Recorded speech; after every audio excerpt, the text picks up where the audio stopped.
A billionaire froze when he saw his only daughter kicked out like a criminal. What he did next was shocking. The white iron gate slammed behind her with a loud clang. 10-year-old Isabel stumbled forward under the weight of her 2 pink duffel bags, her eyes wide with disbelief, her lips trembling.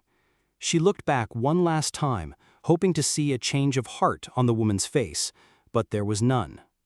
"Keep moving," snapped Vanessa, her father's fiancée, standing tall in a sleek black dress. "You're lucky I even let you pack. Go back to your mother's people and worry. You're not welcome here." The Abuja sky darkened as if mourning with the child. Isabel's white socks were stained red from the dusty compound floor, and her once pristine white frock was now smudged with dirt and sweat. The little girl's chest heaved as tears streamed down her round, dark cheeks. But, my daddy said I could stay till he returns," Isabel whispered. Vanessa crossed her arms. "Your daddy is not here, is he? I'm in charge now. And you? You're just a spoiled brat with no manners. If he wanted you here, he would have stayed." Those words cut deeper than a blade. Just 3 weeks ago, Isabel's father, billionaire Leonard Ifeanyi, one of the wealthiest tech entrepreneurs in West Africa, had traveled to Singapore for a major business deal. Before leaving, he had hugged Isabel tight and said, "I'll be back soon, my angel. Vanessa will take care of you." He had kissed her forehead and whispered, "You're my everything." But things changed the very night his flight left Nnamdi Azikiwe Airport. Vanessa had never liked Isabel. From the moment Leonard introduced her as "my only daughter," Vanessa's smile had been too tight, her compliments too forced.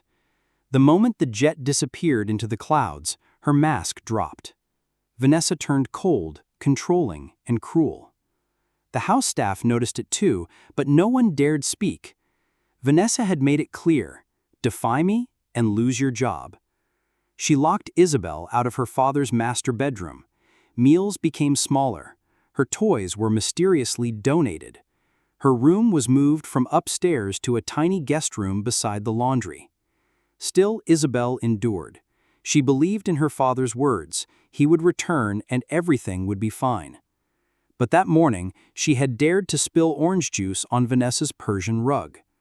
"You are disgusting," Vanessa screamed. "Pack your things and get out." Isabel thought it was a threat, but when she saw her school bag thrown into the hallway, she realized Vanessa wasn't bluffing.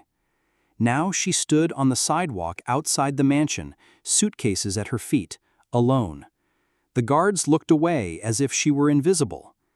Just then, the sound of tires crunching over gravel broke the silence. A black bulletproof Lexus SUV pulled into the driveway. Isabel's heart skipped a beat. She knew that car. The doors flung open. "Isabel!" Her father's voice echoed through the compound like thunder. Leonard froze. His daughter was outside the gate, alone, dirty, crying.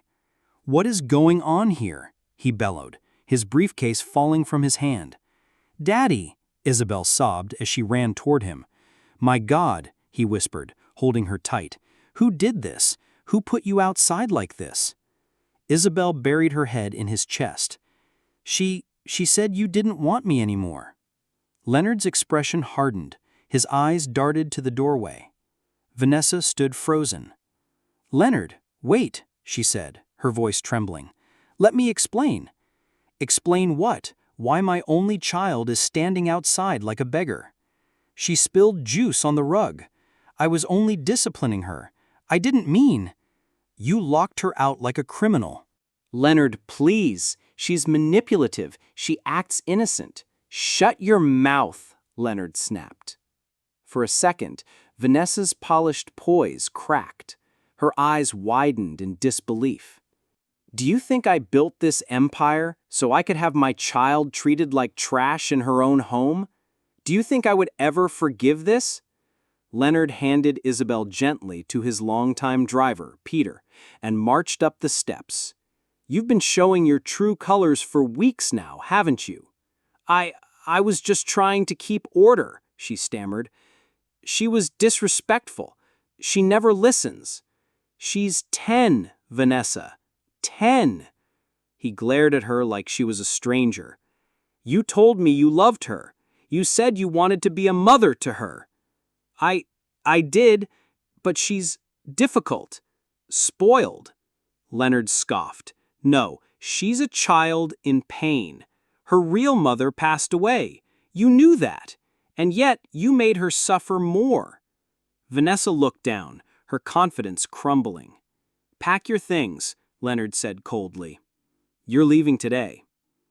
Vanessa's mouth opened, then closed. You can't do that. Leonard turned to the security guards. If she's not out in 30 minutes, escort her out. If she resists, involve the police. Sir, one of the guards stepped forward nervously. We all saw how she treated your daughter, but we were scared. She said you gave her full authority. Leonard's jaw tightened. None of you will be punished, but from now on, no one mistreats Isabel. Not while I breathe. Vanessa's voice turned desperate. Leonard, please, don't ruin everything because of one misunderstanding. He laughed bitterly. No, you ruined it the moment you thought my daughter was disposable. By sunset, Vanessa's luxury bags were piled into her car. She didn't even say goodbye.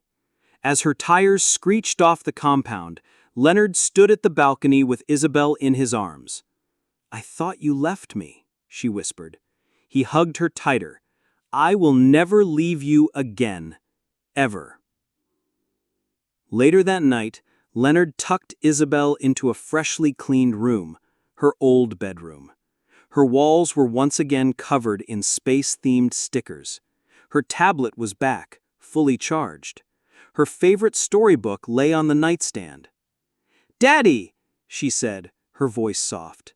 Will you stay home for a while? Leonard kissed her forehead. I canceled the next 3 months of travel. You and we're going to build a new life, together. But what if someone else comes and doesn't like me? Then they'll leave, because no one comes before you. Isabel smiled for the first time in weeks. Downstairs, Leonard made a call to his lawyer. Draw up new terms. No one gets access to my estate unless Isabel approves, and remove Vanessa's name from everything. Yes, sir. Leonard walked back upstairs and sat by Isabel's bedside until she drifted off to sleep. As the fire crackled in the background, he stared at his daughter and whispered, I've built empires, made billions, but nothing will ever matter more than protecting you. Because sometimes the richest people aren't those with money, but those who finally realize what love truly costs. Don't forget to like, comment, and subscribe for more emotional, dramatic, and powerful stories that will leave you speechless.